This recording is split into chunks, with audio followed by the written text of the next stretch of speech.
এইটা যেই চ্যাপ্টারের জিনিসটা আমরা ডিসকাস করছি সেটা হচ্ছে ডিবেঞ্চার চ্যাপ্টারে, ঠিক আছে। এই ডিবেঞ্চার মানে চ্যাপ্টারটার নাম হচ্ছে ইস্যু অফ ডিবেঞ্চার।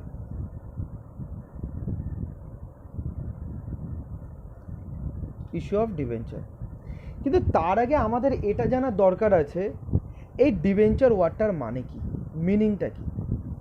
ডিবেঞ্চার হচ্ছে একখানা বিজনেসের পয়েন্ট অফ ভিউতে সিকিউরিটি, যেটা ইস্যু করে একটা বিজনেস ক্যাপিটাল বা বলতে পারি ফান্ড রেইজ করতে পারে, মানে টাকা তুলতে পারে মার্কেট থেকে। কিসের জন্য? To invest any profitable project, যাতে নাকি সেই টাকাটাকে একটা প্রফিটেবল প্রজেক্টে ইনভেস্ট করতে পারে, ঠিক আছে। এই পুরো ব্যাপারটা একটু গল্পের মাধ্যমে বুঝে নিই। ধর আজকে এইটা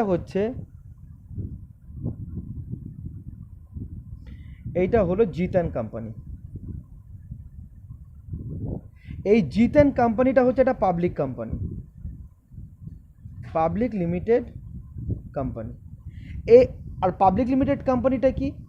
ক্লাস 11-এ আমরা বিভিন্ন ফর্ম অফ বিজনেস পড়েছি, অর্থাৎ সোল প্রোপ্রাইটারশিপ, পার্টনারশিপ, তারপর হচ্ছে 1% কোম্পানি, তারপর হচ্ছে লিমিটেড লাইবিলিটি পার্টনারশিপ, তারপর আমরা পড়েছি পাবলিক লিমিটেড কোম্পানি, তারপর কোঅপারেটিভ সোসাইটি, অনেক ফর্ম অফ বিজনেস আমরা পড়েছি। তার মধ্যে যেটা সবচেয়ে বড় ফর্ম অফ বিজনেস সেটা হচ্ছে কি পাবলিক লিমিটেড কোম্পানি, যেমন রিলায়েন্স লিমিটেড, ঠিক আছে। আজকে যখন একটা পাবলিক লিমিটেড কোম্পানি চালাতে হয় তখন তাদের যেই ক্যাপিটাল বল বা বল ফান্ড, সেটা প্রচুর পরিমাণে দরকার। এবার এই যে ক্যাপিটালটা, সেটা আমি জাস্ট এক্সাম্পল হিসাবে ধরে নিচ্ছি 10 লাখ, কিন্তু সেটা তো 10 লাখ না, প্রচুর। এবার এই পুরো টাকা একটা পাবলিক লিমিটেড কোম্পানি চালাতে গেলে যত টাকা দরকার পড়ে, সেই টাকাটা কি শুধুমাত্র তার ওনারের একার পক্ষে দেওয়া পসিবল? একার পক্ষে দেওয়া পসিবল না। তার মানে শুধুমাত্র ওনার্স ফান্ড কিন্তু সাফিসিয়েন্ট নয় পুরো ক্যাপিটালটা রেজ করার ক্ষেত্রে বা পুরো বিজনেসটাকে চালানোর জন্য। তার মানে দরকার আছে ফার্দার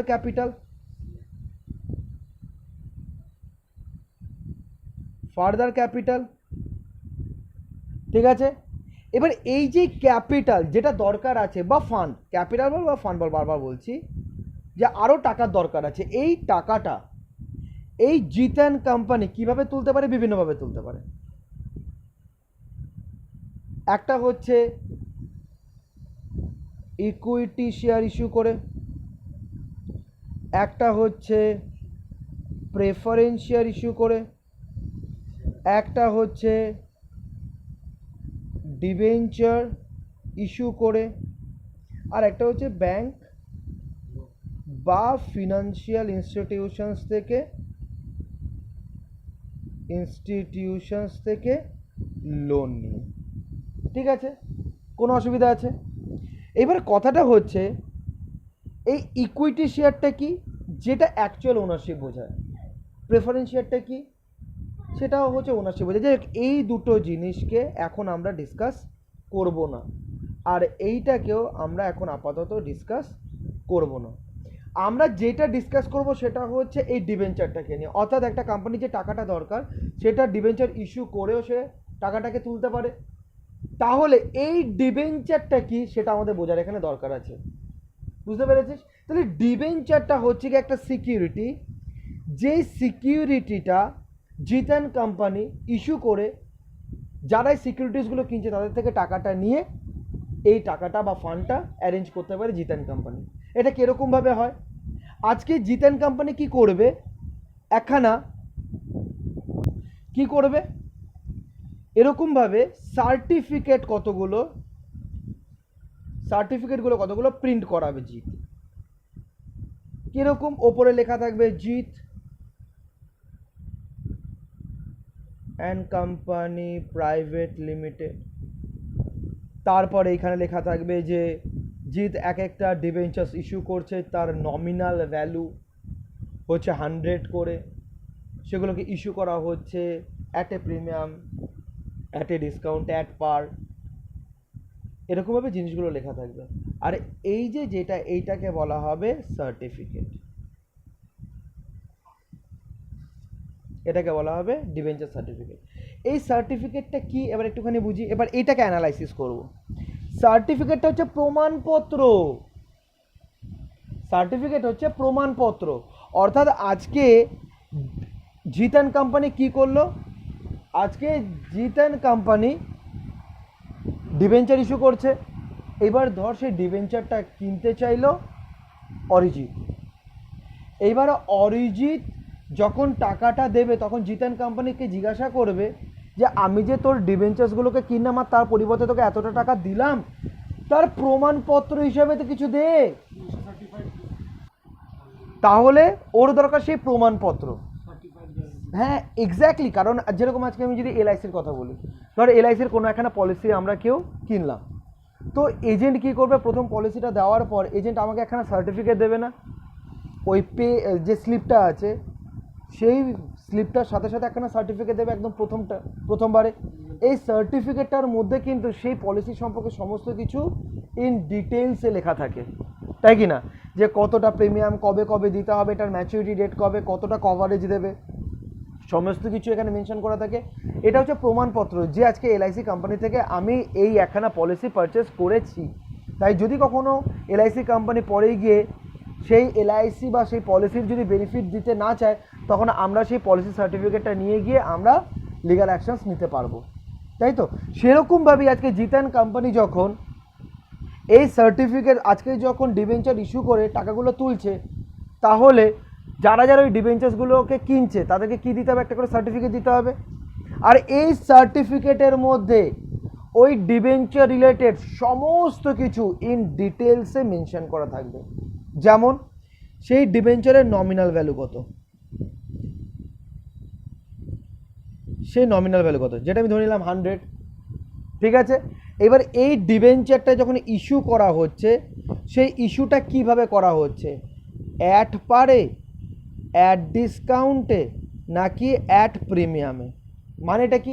মানেটা হচ্ছে যে জিতেন কোম্পানি এই যে 100 যেই ডিবেঞ্চারের ভ্যালু, নর্মাল ভ্যালু বা ফেস ভ্যালু, সার্টিফিকেটের ওপরে তো এই 100টা লেখা থাকে, এই জন্য যেটা নমিনাল ভ্যালু সেটাকে আমি আরেকটা ভ্যালুও বলতে পারি, সেটা হচ্ছে গিয়ে ফেস ভ্যালু। এইবার এই যে ডিবেঞ্চারটা সেটা ও 100 টাকাতেই বিক্রি করতে পারে অরিজিতের কাছে, তার মানে সেটাকে বলা হবে অ্যাট পার, যত টাকাটা তত টাকাতেই বিক্রি করা। এইবার ও মনে মনে ভাবলো যে এখন আমার আর্জেন্সি টাকার দরকার আছে, তাহলে সেই ক্ষেত্রে আমি ডিসকাউন্ট দিয়ে ইস্যু করি, তাহলে অনেকেই কিনবে সেই জিনিসটা। তাই ও কী করলো, 10% ডিসকাউন্ট দিয়ে দিতে পারে।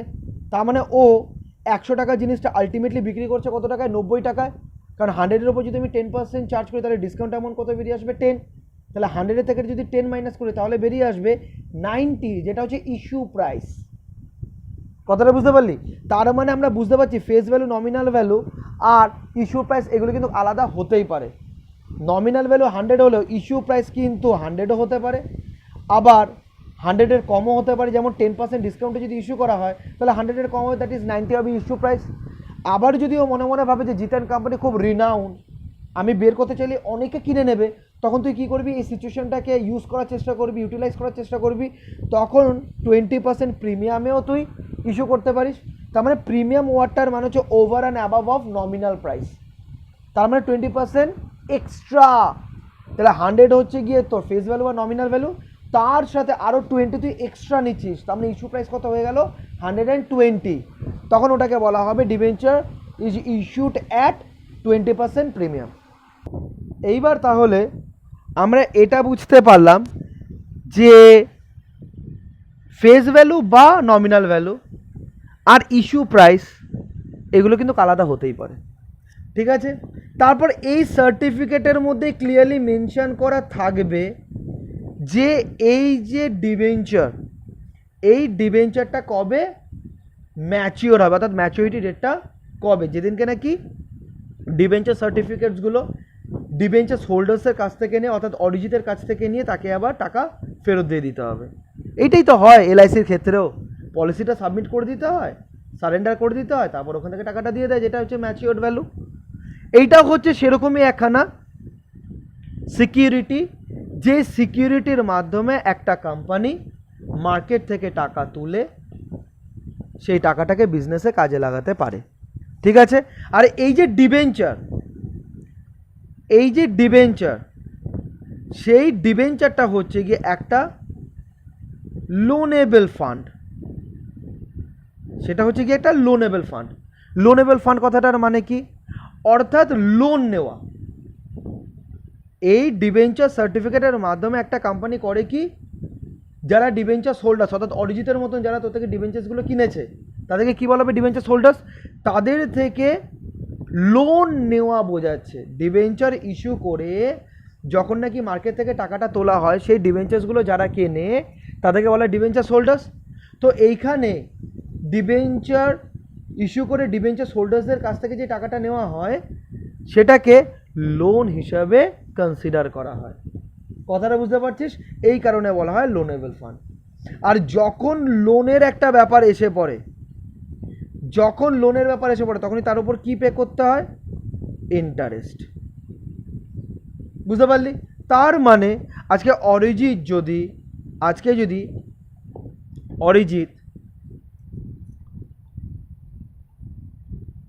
যদি ডিবেঞ্চার হোল্ডার হয়, তাহলে অরিজিৎ কি পাবে? জিতেন কোম্পানির থেকে ইন্টারেস্ট পাবে। জিতেন কোম্পানি থেকে কি পাবে?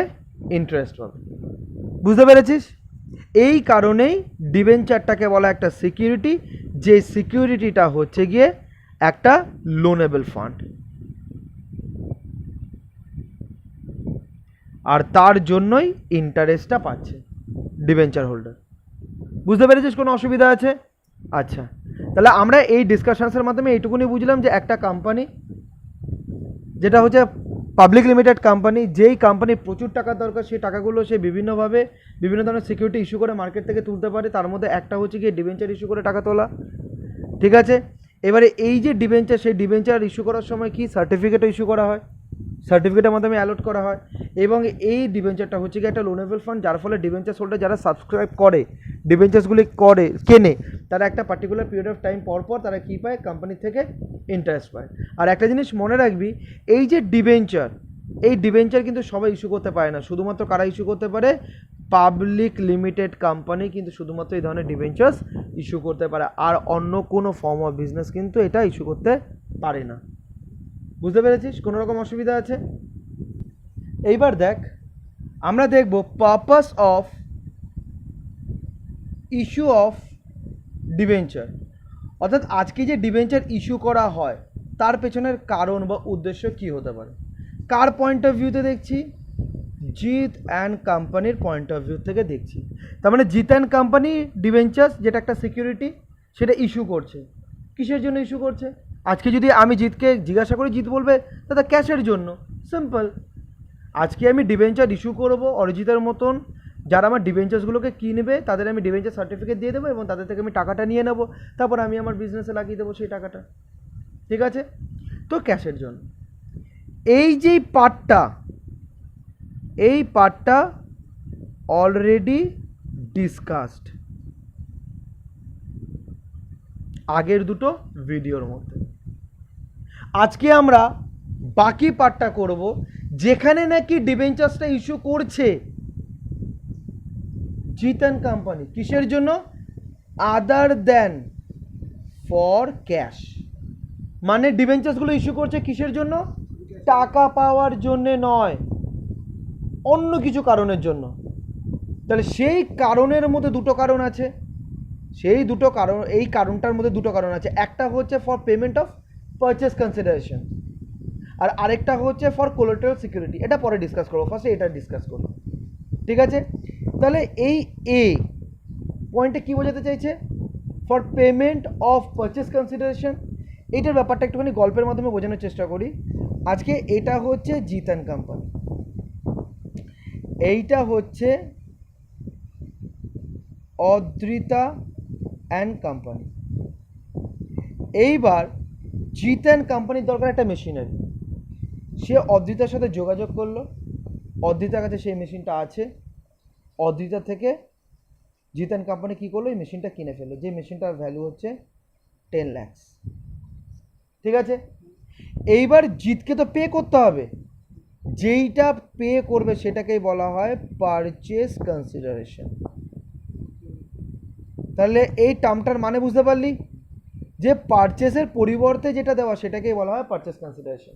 তো আজকে জিৎ অ্যান্ড কোম্পানি অদ্রিতাকে বলল যে অদ্রিতা, তোকে আমি দুটো অপশান দিই, একটা হচ্ছে গিয়ে টাকা নিবি নাকি আমার বিজনেসে তুই ডিবেঞ্চার্সগুলো নিয়ে নিবি। কারণ টাকা নিয়ে তো নিয়ে নিতেই পারিস, অসুবিধার কিছু নেই, কিন্তু তুই ডিবেঞ্চার্সগুলোকে যদি নিস তাহলে প্রত্যেক সময় একটা নির্দিষ্ট সময় বাদে বাদে তুই কীভাবে একটা ইন্টারেস্টও পাবি। ঠিক আছে, বা এটাও বলতে পারি জিৎ, যে দেখ এখন আমার কাছে টাকা নেই 10 লাখ টাকা পেমেন্ট করার মতন, তুই একটা কাজ করতে পারিস, আমার কোম্পানি তুই ডিবেঞ্চার্স অর্থাৎ যে সিকিউরিটিসগুলো রয়েছে সেই সিকিউরিটিসগুলো তুই আমার থেকে নিয়ে নিতে পারিস। কথাটা বুঝতে পারলি? এইবার অদ্রিতা বললো ঠিক আছে কোনো অসুবিধা নেই, তাহলে তুই ডিবেঞ্চার্সগুলো আমায় দিয়ে দে, যার টোটাল ভ্যালু কত হবে 10 লাখ হবে। তখন অবভিয়াসলি মানে তুই এইখানে টাকা দিচ্ছিস না, তুই এখানে ডিবেঞ্চার্স ইস্যু করে দিচ্ছিস, তার মানে এই জায়গাটায় কি করছিস তুই, ইস্যু অফ ডিবেঞ্চার্স। তাহলে এইবার ব্যাপারটা বোঝ, এই যে তুই ডিবেঞ্চার্সগুলো ইস্যু করছিস অদ্রিতা অ্যান্ড কোম্পানি থেকে টাকা পাওয়ার জন্য নাকি মেশিনারিটা পাওয়ার জন্য? মেশিনারিটা পাওয়ার জন্য। তার মানে এইখানে ইস্যু অফ ডিবেঞ্চারটা হচ্ছে গিয়ে for other than cash. Issue of debenture, এই যেখানে যে আমি পেয়েছিলাম issue of debenture is for other than cash. বুঝতে পেরেছিস? তাহলে এইটাই হচ্ছে গিয়ে প্রথম পয়েন্টটা, যে আদার দ্যান ফর ক্যাশ, এটা হচ্ছে for payment of purchase consideration. অর্থাৎ যখন নাকি কোনো একখানা অ্যাসেট কেনা হয়, সেই অ্যাসেটের পরিবর্তে সেলারকে বা ভেন্ডারকে যদি কোনো সিকিউরিটি অর্থাৎ ডিবেঞ্চার যদি ইস্যু করা হয়, তখন সেই সিচুয়েশনটা এই সিচুয়েশনে কভার আপ হয়। বুঝতে পেরেছিস? কোনো রকম অসুবিধা আছে? তাহলে এইখানে যেই জার্নালটা হওয়া উচিত, এই ক্ষেত্রে যে জার্নালটা হওয়া উচিত সেই জার্নালটা একটুখানি শিখে নি। এখানে কী জার্নাল হবে দেখ, মেশিনারি অ্যাকাউন্ট ডেবিট, কারণ machinery real account comes in debit, তাই মেশিনারি অ্যাকাউন্ট ডেবিট টু, ফার্স্টে ওকে করতে হবে ভেন্ডার, ভেন্ডার মানে সেলার, বা এখানে আমি নামটা লিখিয়ে দিলাম অদ্রিতা অ্যান্ড কোম্পানি। ঠিক আছে, তো মেশিনারি ভ্যালু কত 10 লাখ, ওকে দিতে হবে কত 10 লাখ।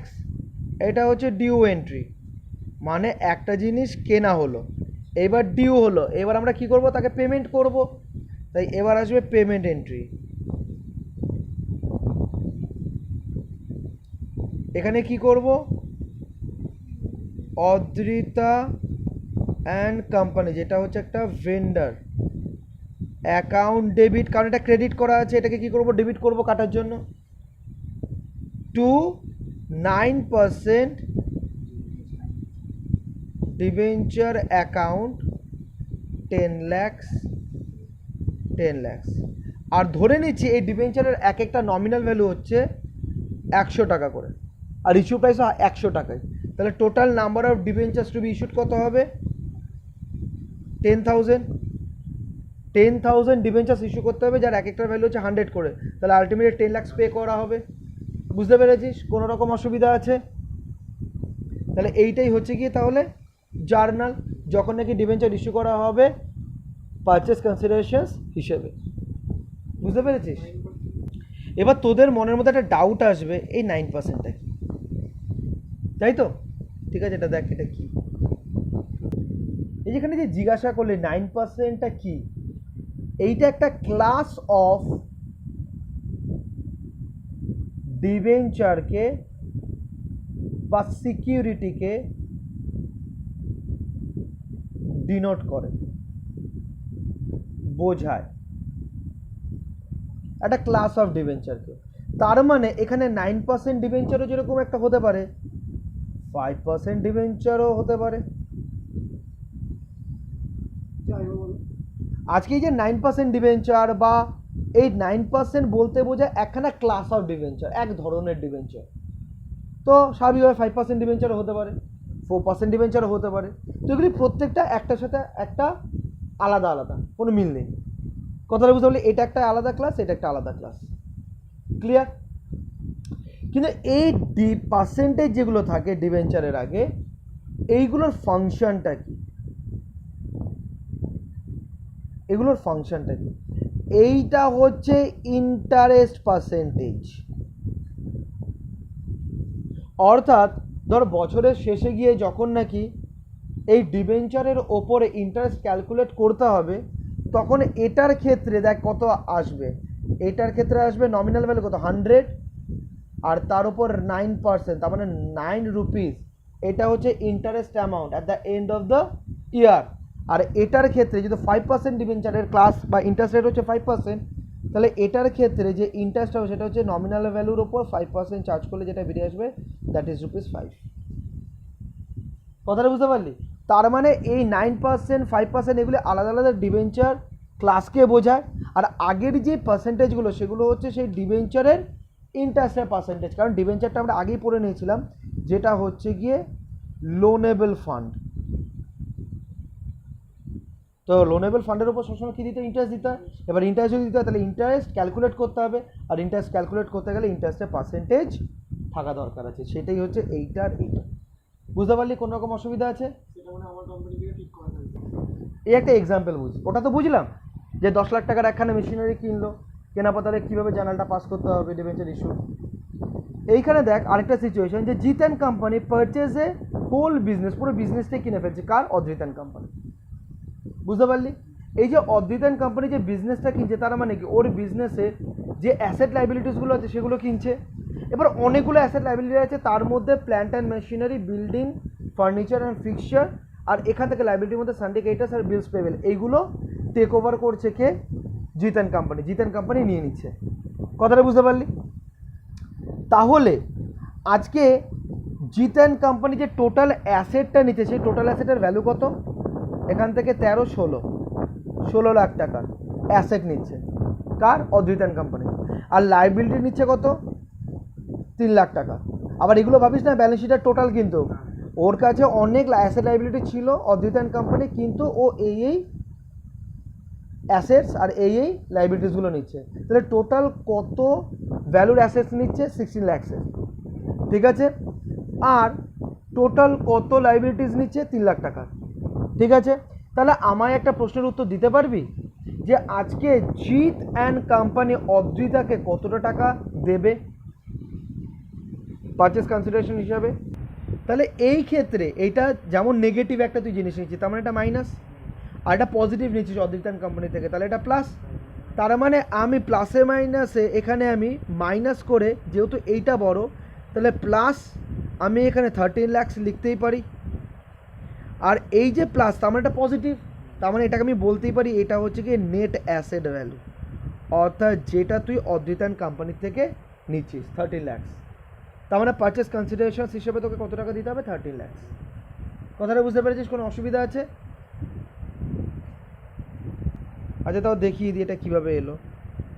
16 লাখ হচ্ছে গিয়ে অ্যাসেট ভ্যালু, যেটা অদ্রিত অ্যান্ড কোম্পানি থেকে নিলি, আর 3 লাখ হচ্ছে গিয়ে তোর লাইবিলিটিস।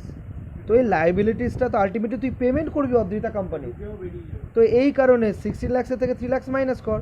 তাহলে ইন নেট অ্যাসেট তুই কতটা পেলি অদ্রিত অ্যান্ড কোম্পানির কাছ থেকে, সেই ফিগারটা পেয়ে যাবি তুই। কথাটা বুঝতে পেরেছিস? কোনো রকম অসুবিধা? এরপর আসছে একটা খেলা। এই যে 30 লাখ, এইবার তোর আর অদ্রিতার মধ্যে কথা হয়েছে যে পারচেস কনসিডারেশনস হিসাবে ওকে 13 লাখ দিতে হবে। আবার একটা সিচুয়েশন ও বলছে না আমাকে 14 লাখ দিতে হবে। আবার একটা সিচুয়েশন আসছে যেখানে ও বলছে যে আমাকে 12 লাখ দিলেই হবে। তার মানে নেট অ্যাসেট তুই কত নিলি? 13 লাখসের। কিন্তু যখন তুই পারচেস কনসিডারেশনসটা পেমেন্ট করবি, সেই পেমেন্টের ক্ষেত্রে একটা সিচুয়েশন হতে পারে কি টোটাল 13 লাখসই ওকে দিতে হবে, আবার একটা সিচুয়েশন হতে পারে যে 13 লাখসের বেশি তোকে দিতে হচ্ছে, আরেকটা হচ্ছে 30 লাখসের কম তোকে দিতে হচ্ছে। তাহলে এই তিনটে কন্ডিশনসে আমরা কি করব সেটা আবার আমরা একটু দেখব। বুঝতে পেরেছিস? তাহলে দেখ প্রথম সিচুয়েশনটা কি, নেট অ্যাসেট কত টাকা নিয়েছে 13 লাখসে, পারচেস কনসিডারেশনসও কত পেমেন্ট হচ্ছে 13 লাখ, ঠিক আছে। তাহলে এই জায়গাটার মধ্যে জার্নাল কি করব, নেট অ্যাসেট অ্যাকাউন্ট ডেবিট করব? একদমই না, এটা তো আমরা জাস্ট ক্যালকুলেশন করলাম। আমরা ডেবিট কাকে করব, এই অ্যাকাউন্টগুলোকে ডেবিট করব, কথাটা বুঝতে পারলি? তার মানে কারণ এইগুলো অ্যাসেট, জিত অ্যান্ড কোম্পানির পয়েন্ট অফ ভিউতে আমরা অ্যাকাউন্টিং করছি, তাহলে জিত অ্যান্ড কোম্পানিতে যখন অ্যাসেট আসে তার মানে Real account comes in debit, তাই এই অল অ্যাসেটস অ্যাকাউন্ট ডেবিট, বুঝতে পারলি? তার মানে এখানে কি করব, plant and machinery account debit, building account debit, furniture and fixture account debit, ঠিক আছে। অ্যামাউন্টগুলো বসিয়ে দে, 5 লাখ, 8 লাখ, 3 লাখ বসিয়ে দিলাম। আর স্বাভাবিকভাবে এই বিজনেসে যখন লাইবিলিটিসগুলোও নিচ্ছে তাহলে সেগুলোর অ্যাকাউন্টিং করতে হবে, যেরকমভাবে অ্যাসেটের করলাম। তাহলে অ্যাসেটগুলোকে যদি আমি ডেবিট করি তাহলে লাইবিলিটিসগুলোকে কী করতে হবে, ক্রেডিট করতে হবে, কারণ লাইবিলিটিসের সবসময় ক্রেডিট ব্যালেন্স হয়। তাই টু সানড্রি ক্রেডিটার 2 lakhs, টু বিলস পেবেল 1 লাখ, ঠিক আছে। তাহলে এখান থেকেই নেট অ্যাসেট কত বেরিয়ে আসছে 13 lakhs, সেই 30 lakhsটাই আর ইয়েকে পেমেন্ট কত করতে হবে 30 lakhs করতে হবে, মানে যেটা নেট অ্যাসেটের ভ্যালু সেটাই হচ্ছে এক্স্যাক্টলি পারচেস কনসিডারেশনস। তার জন্য এখানে কি করলাম, to vendor or Adrita and company করলাম কত 13 lakhs। কোনো রকম অসুবিধা আছে? এইটা হয়ে গেল আমাদের ডিউ এন্ট্রি। অ্যাসেটগুলো নিলাম, লাইবিলিটিসগুলো নিলাম, আর অদ্রিতাকে দিতে হবে কত 13 lakhs, আর দেখলাম যে নেট অ্যাসেটের ভ্যালুও 13 lakhs, তাই ডেবিট আর ক্রেডিট ম্যাচ করে গেল। তার মানে এটাই হচ্ছে কি তাহলে কি ডিউ এন্ট্রি, বুঝতে পারলি? এবার আমরা কি করব, পেমেন্ট এন্ট্রি করব। তাহলে এবার আমি পেমেন্ট এন্ট্রি করব। এবার যখন পেমেন্টের এন্ট্রি করব তখন কি করব, ভেন্ডার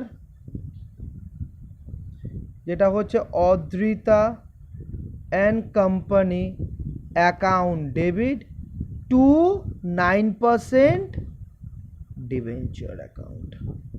তাহলে এখানে হচ্ছে 13 lakhs আর এখানে হচ্ছে 13 lakhs। আর এই কম্পিউটেশনটা যে কত ইউনিট আর কত টাকা করে, এই কম্পিউটেশন দেখানোটা কিন্তু মাস্ট। ইস্যু অফ ডিবেঞ্চার আর ইস্যু অফ শেয়ারস, এই দুটো চ্যাপ্টার রেখে দেন, হয়তো কিন্তু কন্ট্রোল করতে পারবি না।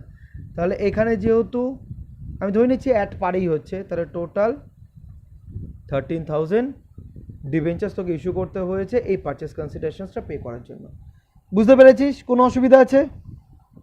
এবার আমরা 2 নম্বর সিচুয়েশনটা করব, যেখানে নেট অ্যাসেট কত 13 lakhs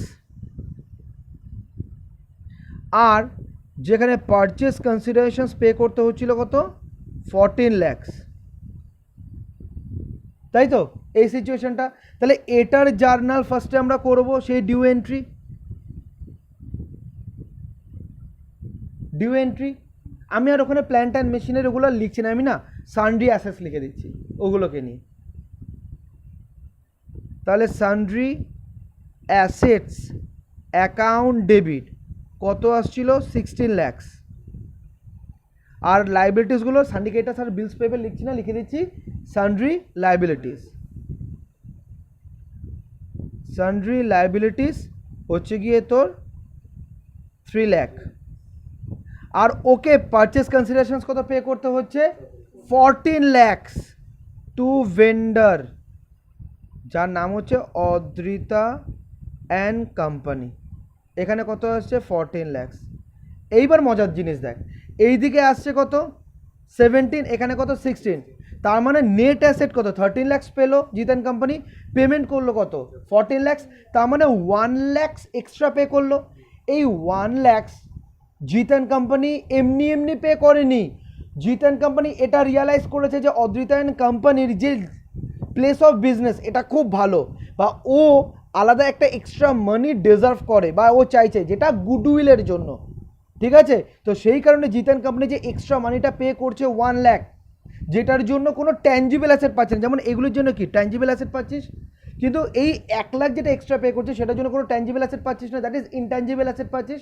এর জন্য এইটাকে বলা হবে গুডউইল অ্যাকাউন্ট ডেবিট 1 লাখ। দেখ আমরা পেমেন্ট এবার করে দিলাম, ভেন্ডার বা অদ্রিত অ্যাকাউন্ট ডেবিট যেটা হচ্ছে 14 lakhs আর 9% ডিবেঞ্চার 14 lakhs, 14,000 ইন্টু 100 শেষ হয়ে গেল সেকেন্ড সিচুয়েশনটাও। এবার আমাদের রয়েছে থার্ড সিচুয়েশন, বুঝতে পারলি?